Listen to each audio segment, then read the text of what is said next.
Magandang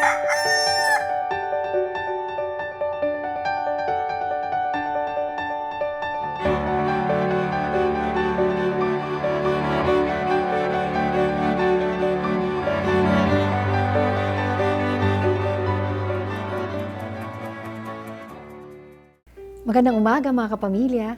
Magkape at pandasal muna tayo. Ako si Risa Singson Kaupeng, Editor-in-Chief ng Kerygma Magazine. Ang guest priest namin nung nakaraang buwan ay nagkwento tungkol sa mga simpleng tao sa kanyang parokya na bumabangon ng alas 3:30 ng madaling araw upang pumunta sa Adoration Chapel at magrosaryo. Pinagdadasal nila ang mga pangangailangan ng ibang tao at ng parokya. Sabi ni Father, hindi man nila alam, ngunit mahalaga ang papel na kanilang ginagampanan sa buhay ng aming parokya. Lahat tayo ay may kanya-kanyang kaloob at talino na ating maaring gamitin upang paglingkuran ng walang katulad ang ating Diyos.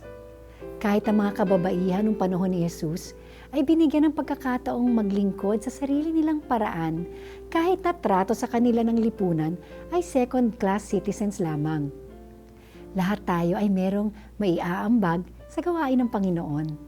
Nagtapos si Father ng kanyang homily sa pagsabing, "Your presence is ministry." Kapag tayo bumibisita sa may sakit, ang ating presensya ay nagdadala ng paghilom.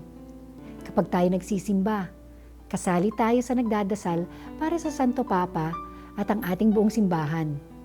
Kapag tayo nasa opisina at nagtatrabaho ng mabuti, ginagawa natin ang kalooban ng Diyos. Wala tayong ginagawa na nasasayang kapag ito ay ginagawa natin para sa Kanya. Tayo manalangin.